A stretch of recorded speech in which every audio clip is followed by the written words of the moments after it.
Une anthropologie de l'indifférence, au nom de l'amour du prochain. Du 19 janvier 2021. Une anthropologie, hors de l'étude de l'homme, c'est la définition que chacun peut faire de ce qu'est l'humain. Et elle peut être plus ou moins consciente et réfléchie. Par exemple, dire, comme les nazis, que les juifs sont des sous-hommes, cela est constitutif d'une anthropologie, une vision de ce qu'est l'humain.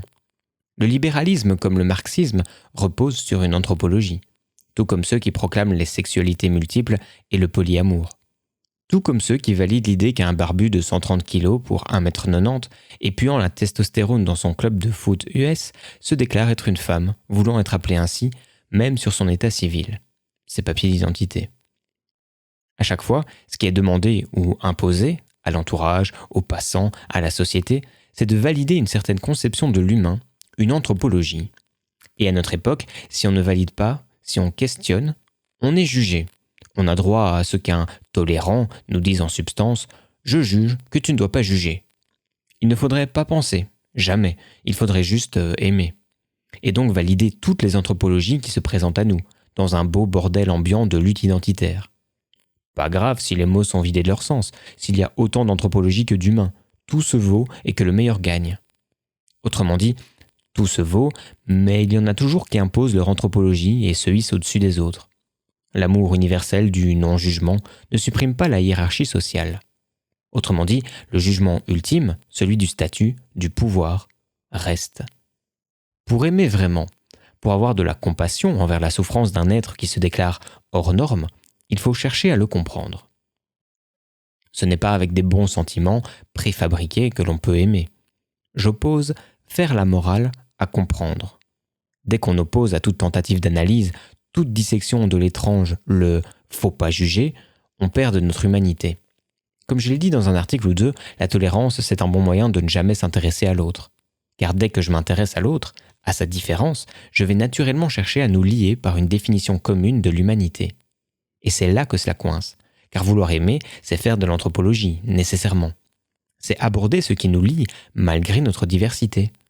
Et les anthropologies relativistes ont été annihilées au moment même de leur naissance, dans les années 1960.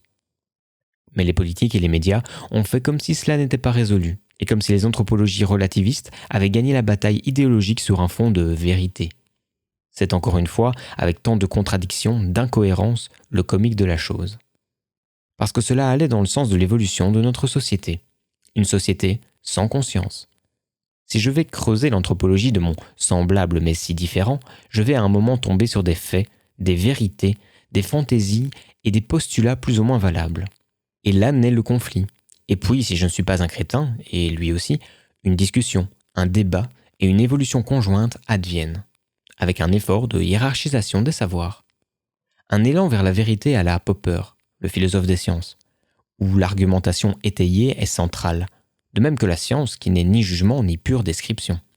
Sauf que beaucoup de nos contemporains ont peur des conflits et peur de la vérité, et peur de questionner ces a priori qui donnent du sens à leur propre vie. En ne voulant pas mettre l'autre en question, ils montrent surtout leur crainte immense d'être eux-mêmes mis en question, et de se retrouver relativisés. Tiens, tout est à relativiser sauf moi-même. La règle d'or de l'indifférence et de la lutte pour la dominance et la sécurité émotionnelle apparente. Le « faut pas juger », le relativisme anthropologique, le « tout se vaut ». C'est tout sauf de l'amour de l'autre, de l'intérêt réel pour lui. C'est un outil de l'égoïsme contemporain au service de la protection de nos a priori. C'est soi qu'on veut barricader quand on lève le doigt parental du « tais-toi car je ne supporte pas que tu critiques », c'est-à-dire que tu te questionnes, me questionnes, nous questionnes.